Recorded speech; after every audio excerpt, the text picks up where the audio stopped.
Company Tata की मालियत पाकिस्तान की GDP से ज्यादा होने के चर्चे हैं।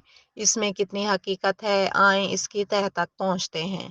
टाटा ग्रुप ऑफ कंपनीज की कुल मालियत $365 अरब तक पहुंच गई है, जो कि पाकिस्तान की मजबूरी कौमी पैदावार जीडीपी $341 अरब से कहीं ज्यादा है। टाटा कंपनी किसकी मलकियत है और ये कंपनी कैसे बामरूज तक पहुंची, आए इस हकीकत से पर्दा उठाते हैं।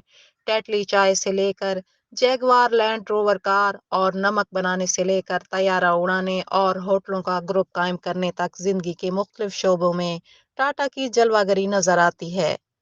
जमशेदजी नौशेरवां जी टाटा ने इस कंपनी की बुनियाद 1868 में रखी थी। टाटा की तरक्की अचानक नहीं हुई, उसके लिए 150 साल से ज्यादा का अरसा लगा, लेकिन ये कई शोबाहाय जिंदगी में हिंदुस्तान की पहली कंपनी रही। कहा जाता है कि 19वीं सदी के आखिर में टाटा के बानी जमशेद जी टाटा को मुंबई के एक महंगे होटल में उनकी रंगत की वजह से दाखिल होने से रोक दिया गया था। जमशेद जी पर इस वाकये का बहुत गहरा असर हुआ और उन्होंने फैसला किया कि वो इस होटल से बेहतर होटल बनाएंगे, जिसमें हिंदुस्तानी शहरियों को भी आने की इजाजत होगी। इस तरह 1903 में मुंबई के साहिल पर ताज होटल का कयाम अमल में आया। ये शहर की पहली इमारत थी जिसमें बिजली, अमेरिकन पंखे और जर्मन लिफ्टों जैसी सहूलियात फराहम की गई थी और इसमें अंग्रेज खानसा में काम करते थे। अब इसकी शाखें इंडिया, अमेरिका और बरतानिया समेत 9 ममालिक में हैं। जमशेद जी 1839 में एक पारसी खानदान में पैदा हुए। उनके आबा व अजदाद में कई जरतश्त मजहब के मजहबी पेशवा थे।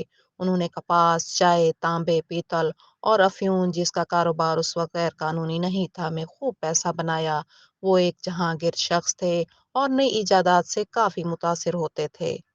बरतानिया के एक दौरे के दौरान लिंकाशायर में कपास की मिलों के मुशाहिदे से उन्हें ये एहसास हुआ कि हिंदुस्तान उसके कारोबार में अपने नौ आबादियाती आकाओं के साथ मुकाबला कर सकता है। 1877 में जमशेद जी ने महारानी मिल्स के नाम से मुल्क की पहली टेक्सटाइल मिल खोली।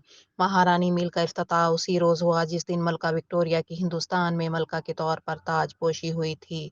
जमशेद जी के हिंदुस्तान की तरक्की के लिए नजरिए को हिंदी लफ्ज स्वदेशी से समझा जा सकता है, जिसका मतलब है कि अपने मुल्क में बना हुआ है, और यही ख्याल 19वीं सदी के अवाइल में हिंदुस्तान की आज़ादी की तहरीक का हिस्सा था। उनका सबसे बड़ा ख्वाब स्टील का कारखाना बनाना था, लेकिन वो इस ख्वाब की ताबीर से पहले ही वफात पा गए। लेकिन फिर उनके बेटे दारोब जी ने उनकी वफात के बाद अपने वालिद का ख्वाब पूरा किया और सन 1907 में टाटा स्टील ने पैदावार शुरू कर दी और इस तरह हिंदुस्तान एशिया का पहला मुल्क बन गया जहां स्टील का कारखाना था। कारखाने के गिर्द एक शहर आबाद हुआ जिसे जमशेदपुर का नाम दिया गया और ये आज इंडिया की स्टील सिटी के नाम से जाना जाता है।